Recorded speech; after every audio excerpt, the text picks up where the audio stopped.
안녕하십니까 여러분. 오늘이 10월 3일입니다. 오늘의 여러분에게 쓰는 편지는 부활에 대해서 좀 여러분과 나눌까 합니다.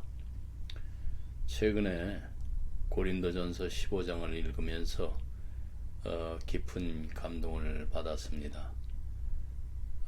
이 장은 그리스도의 그 부활에 대한 가장 초기의 증거를 담고 있으며 그 중요성은 이루 말할 수 없습니다.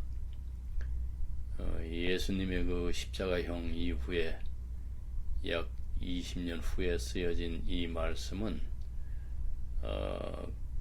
그분을 알고 기억하는 사람들이 여전히 많이 살아 있었던 시기에 기록이 되었습니다. 바울은 예수님의 부활을 목격한 사람들 중 일부를 나열하면서 그 중에는 500명 이상의 그리스도인도 포함되어 있었습니다.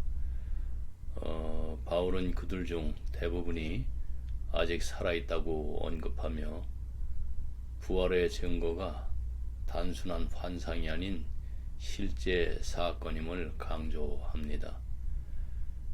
사도 바울은 12절에서 부활하신 그리스도가 그를 설득했고 그리스도의 부활이 그가 전파하는 복음의 그 배후에 있는 권능임을 설명을 합니다. 바울은 그리스도의 부활이 우리의 부활에 대한 보증되는 것을 강조하면서 그리스도인들이 이 일시적인 삶 이후의 삶을 믿지 않는다는 사실에 놀라움을 표합니다.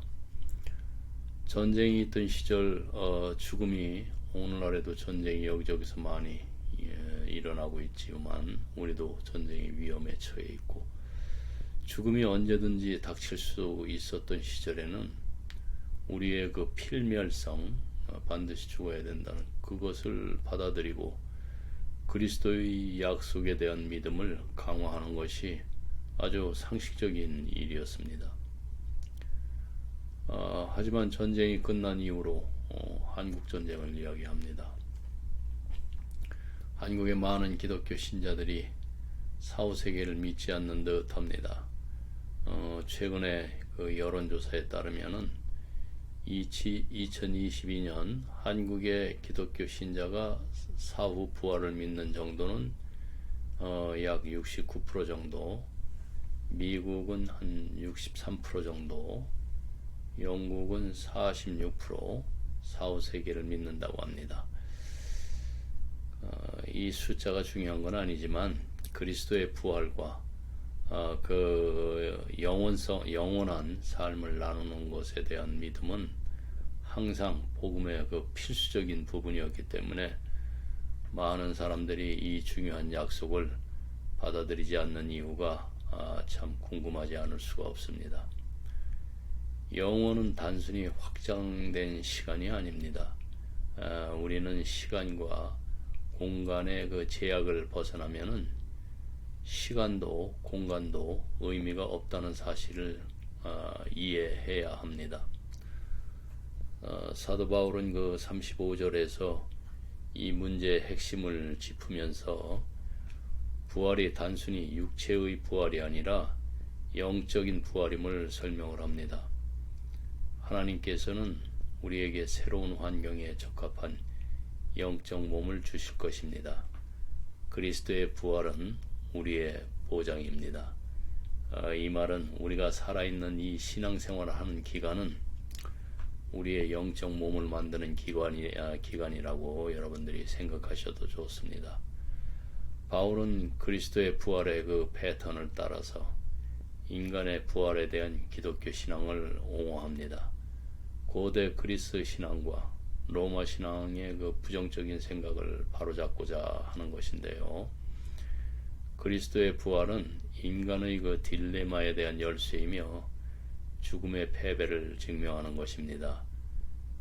우리는 이 필멸의 몸이 멸망할 때 어떤 종류의 몸을 갖게 될지에 대한 걱정을 하나님께 맡길 수 있습니다. 그리스도를 부활시킴으로써 죽음의 패배를 증명하신 하나님께서 우리의 부활도 보장하실 것이기 때문입니다. 바울은 고린도전서 15장에서 이제 부활의 중요성을 강조하며 그리스도의 부활이 우리의 부활에 대한 보증임을 아주 확증합니다. 그는 부활이 단순히 육체의 부활이 아니라 영적 부활임을 또다시 강조를 합니다. 그래서 하나님께서 우리에게 그 환경에 적합한 영적 몸을 주실 것이라는 것, 이것을 재차 강조를 합니다. 이 내용이 오늘 우리에게 새로운 환경에 적합한 영적 몸을 주실 것이라는 것, 여기에 대해서 여러분에게 위로와 희망이 되기를 바라면서 우리들의 신앙이 더욱더 굳건해지기를 이렇게 기도를 합니다. 기도하겠습니다.